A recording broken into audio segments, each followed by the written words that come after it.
Então, antes da gente até encerrar, eu queria trazer três pontos importantes para a gente possa refletir. Três passagens, três personagens importantes. O primeiro que eu queria referenciar é sobre aquela passagem do Cristo que ele fala sobre o filho pródigo. Tá? Okay. Na passagem do filho pródigo nós temos lá, né? Aquele filho pródigo que foi lá, saiu, usou, errou, fez um monte de besteira, comeu comida de porco, ninguém dava nada para ele, e ele rezou, puxa vida, meu pai tem tudo e eu aqui passando fome. Vou lá, vou me levantar, vou lá, vou pedir perdão e vou pedir para me ajudar. E o pai foi no pai, e o pai ajudou, mandou matar um boi, fez uma festa enorme porque o filho tinha voltado. Então todo mundo lembra disso, daquele filho que errou, que fez isso, como nós estamos errando, faz uma coisa. A gente pode pedir ao pai, o pai sempre vai dar oportunidade para a gente. Deus sempre nos corrige. Mas aí, na história, fala sobre um segundo filho. Aquele que nunca saiu. Aquele que sempre ficou com o pai. E esse filho que sempre ficou com o pai, reclamou com o pai. Pai, eu sempre estive aqui com você, sempre fiz tudo que você quis, sempre fiz tudo, sempre fiquei ao seu lado e você nunca mandou matar um boi para mim. Vamos ver agora o comportamento desse segundo filho?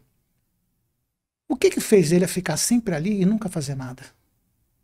Não digo que ele tivesse que ir fazer os mesmos erros, mas ele poderia ter feito mais. Ele não ousou, ele não fez, ele não cresceu, ele não fez nada, ficou à sombra do pai, se acomodou, não fez absolutamente nada pelo seu próprio crescimento, nada, sempre ficou ali, no comodismo. E o outro, ao contrário, embora tenha, né, digamos assim, entre aspas, tenha se estrepado todo, feito um monte de coisa, errou, fez, trouxe a experiência, sabendo que podia ser perdoado, e a história daí para frente pode ter dois finais. Aquele filho que fez, que se afundou, fez isso, aquilo outro, pode ter retornado com o perdão do pai, pode ter crescido e melhorado muito mais e construído muito mais. E aquele outro filho que não fez nada, que reclamou do pai, que não fez nada, porque o pai não fez nada, porque ele achava que o pai tinha a obrigação de fazer mais por ele do que pelo outro, pode ter tido um futuro de depressão, um futuro mal, um final triste, porque não fez nada. Então, são coisas que nós temos que entender, que mesmo o erro do passado, como o filho pródigo, ele teve a intenção, teve a descoberta do motivo que o fez errar e veio consertar. E o outro não fez nada. Perfeito. Então são coisas que nós temos que ver, que também são causas atuais, porque ele estava sofrendo, não foi porque da vida do passado, foi do erro dele naquela vida presente, que saiu, fez tudo que tinha que fazer. E a Joana de Ângeles, desculpa te cortar, ela diz, né, que a melhor forma de avançar é através da tentativa e erro, é a melhor maneira de progredir.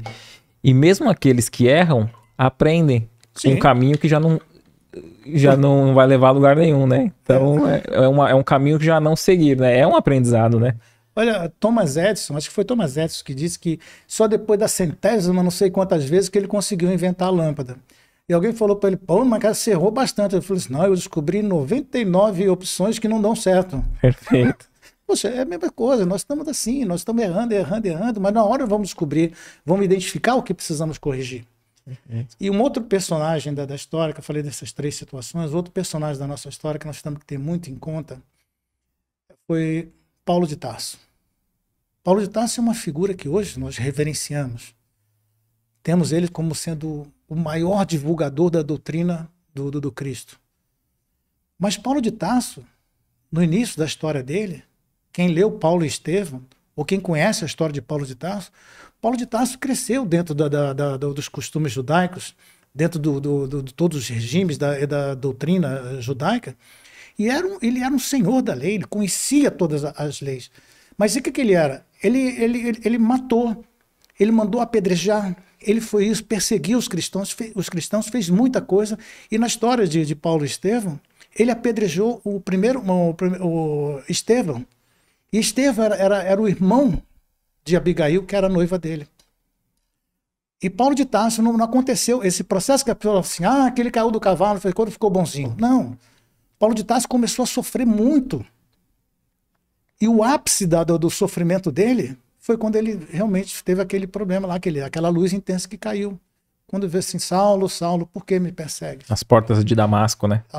E foi quando ele disse, Senhor, o que quer que eu faça? Mas quando ele falou isso, ele já falou no momento em que ele já não aguentava mais, de tanto sofrimento, porque não entender Por que as pessoas sofriam e morriam em função de um homem?